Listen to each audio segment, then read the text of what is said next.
ہم کریں گے ہر مظلوم کی حمایت۔ السلام علیکم، میں ہوں حورین فاطمہ اور آپ دیکھ رہے ہیں حمایتی نیوز HD چینل۔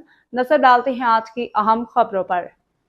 محمد امیر ذیشانی کی رپورٹ۔ گزشتہ روز اخبارات میں خبر کی اشاعت کے باوجود چکرا گوٹھ گلی نمبر 3 میں مبینہ طور پر جاری حیدری چوری اور گٹکے کی غیر قانونی کاروبار کے خلاف تاحال کوئی مؤثر کارروائی سامنے نہ آ سکی، جس پر علاقہ مکینوں اور سماجی حلقوں میں شدید تشویش پائی جا رہی ہے۔ ہائی کورٹ سندھ اور DIG ایسٹ کے سخت احکامات کے باوجود مبینہ طور پر یوسف بلوچ اور اس کے ساتھی بدستور سرگرم بتائے جا رہے ہیں، جبکہ علاقائی ذرائع کے مطابق کم عمر بچوں، نوجوانوں، خواتین میں بھی یہ مضر صحت زہر فروخت کیے جانے کا سلسلہ جاری ہے۔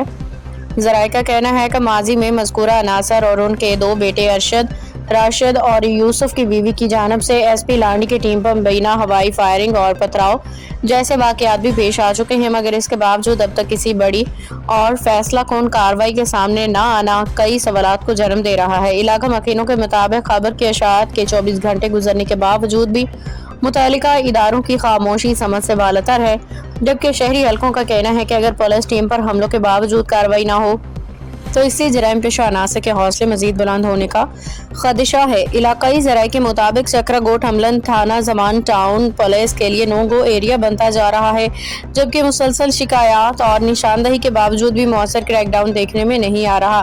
شہری اور سماجی حلقوں نے ایک بار پھر DG ranger Sindh, IG Sindh, additional IG Karachi, DIG east اور SSP کرانگی سے فوری نوٹس لینے، مبینہ گٹکا چورا کارخانوں کے خلاف بھرپور کارروائی کرنے اور نوجوان نسل کو اس موذی زہر سے بچانے کے لیے ہنگامی اقدامات کا مطالبہ کیا ہے۔